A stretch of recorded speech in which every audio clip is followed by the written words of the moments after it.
그래서 내가 선거하라고 선거도 안 하고 놀러 갔다가 죽은 다음에 와서 뭐라고 얘기하겠어 지금.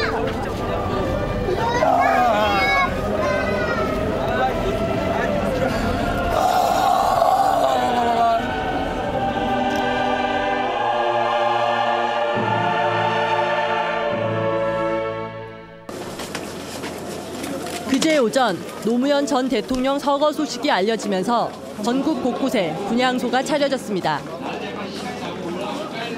노 전 대통령의 시신이 안치된 김해 봉화마을뿐 아니라 서울 덕수궁 대한문 앞, 조계사, 광주 문화의 전당을 비롯해 부산 서면, 전국 각지에서는 추모 인파가 끊이질 않고 있습니다.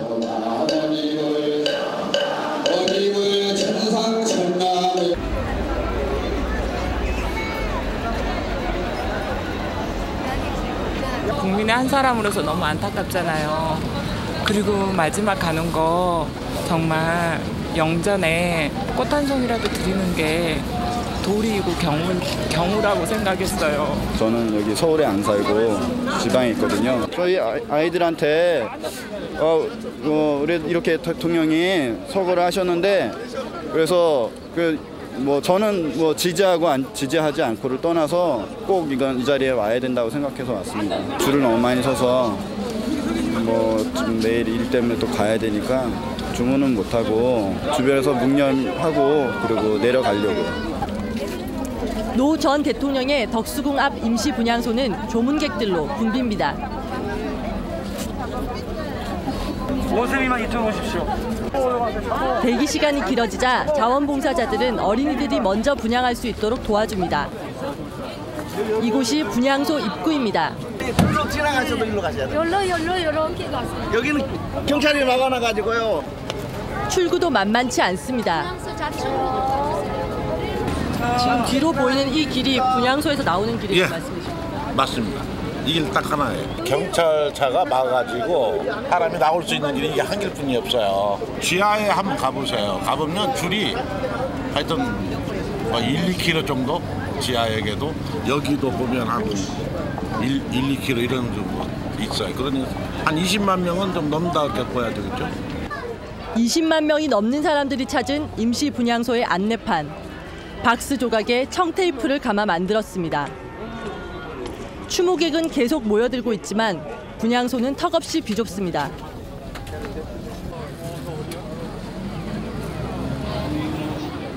하지만 바로 옆 시청 광장은 텅 비어 있습니다. 이거 지금 한박 경찰들이 이렇게 삥 둘러싸가지고 아주 꼼짝을 못하게 하는 거예요. 분향소를 찾은 최문순 의원을 만났습니다.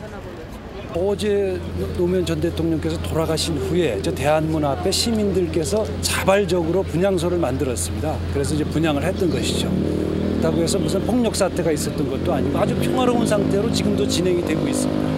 그런데 경찰에서 저걸 저렇게 보시다시피 쭉 막고 아주 좁은 통로만 열어줘가지고 지금 분향을 하는데 1시간 반 정도가 걸립니다. 저기 지금 청계천까지 줄이 늘어서 있습니다. 이게 진짜 너무하다는 생각 안 드세요? 한 나라의 대통령이 그래도 죽었는데 이것 좀 봐봐. 왜 시청을 안 뚫어주는데 자기네들 것도 아닌데 기가 차지 않아요? 23일 경찰은 시민을 가둡니다. 시청 광장은 막힙니다. 덕수궁에 임시 분향소를 설치합니다.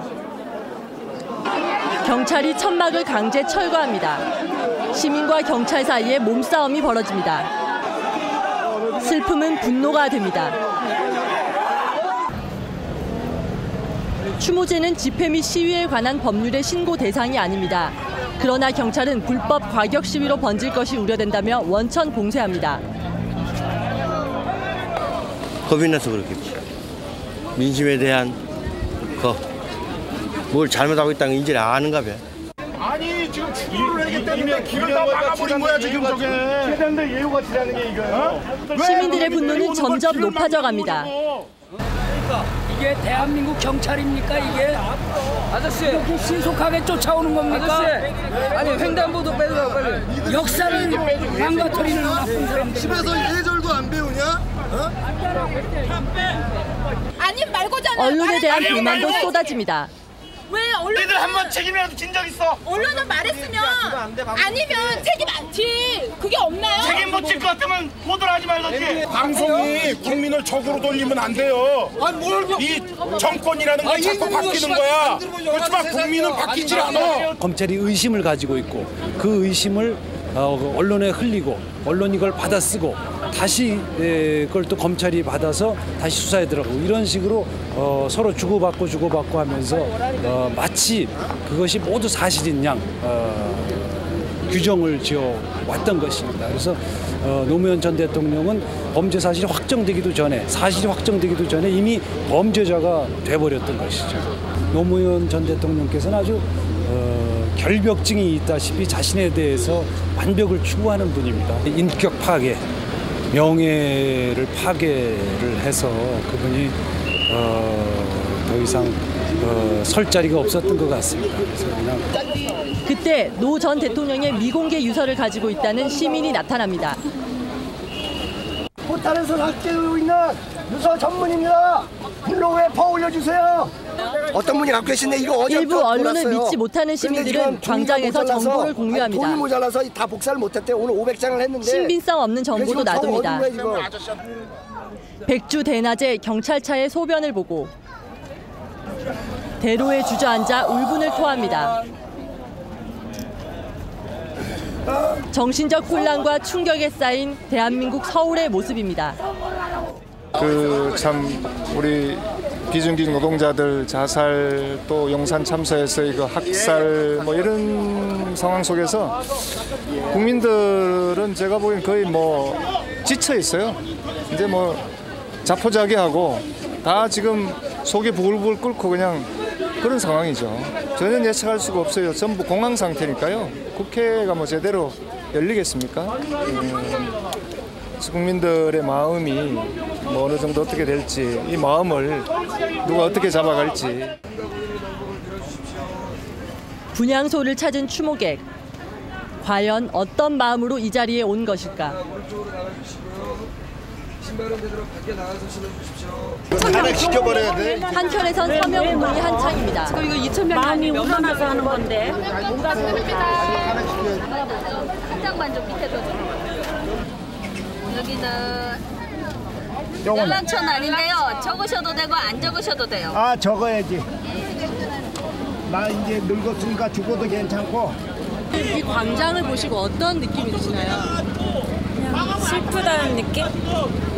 이렇게 전 대통령님 돌아가셨는데 그 분향소 하나 제대로 자꾸 이렇게 바뀌잖아요. 자꾸 경찰차들이 왔다 갔다 하고 경찰들이 자꾸 더 슬퍼지게 만드는 것 같아요. 가장 서민적인 대통령이셨고 또 저희 아버지 같으셨어요. 딱 말씀하시는 것도 그렇고. 스스로를 좌파라고 생각하신 적 있으십니까?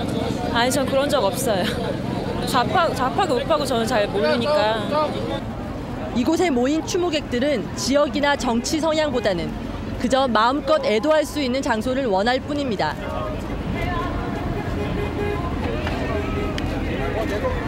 뭐가 그렇게 지금 울고 계시는 건지? 너무 안타까워서요. 네. 지금 이런 일들이 일어난다는 것 자체가 너무나 이해를 못하겠고요. 너무나 얼마나 힘드셨을까 생각을 하니까 정말 너무나 안타깝습니다. 네. 앞으로 이런 일이 절대로 일어나지 않았으면 좋겠습니다. 네. 부디 노무현 대통령님 편안히 가셨으면 좋겠습니다. 2009년 5월 대한민국은 광장을 닫았습니다. 광장은 때로 위험합니다.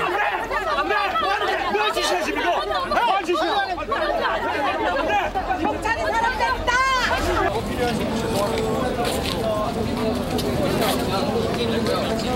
누군가 꽃을 나눠줍니다.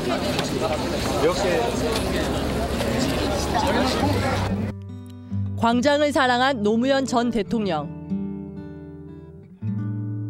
그가 남기고 간 광장은 어떤 의미일까요?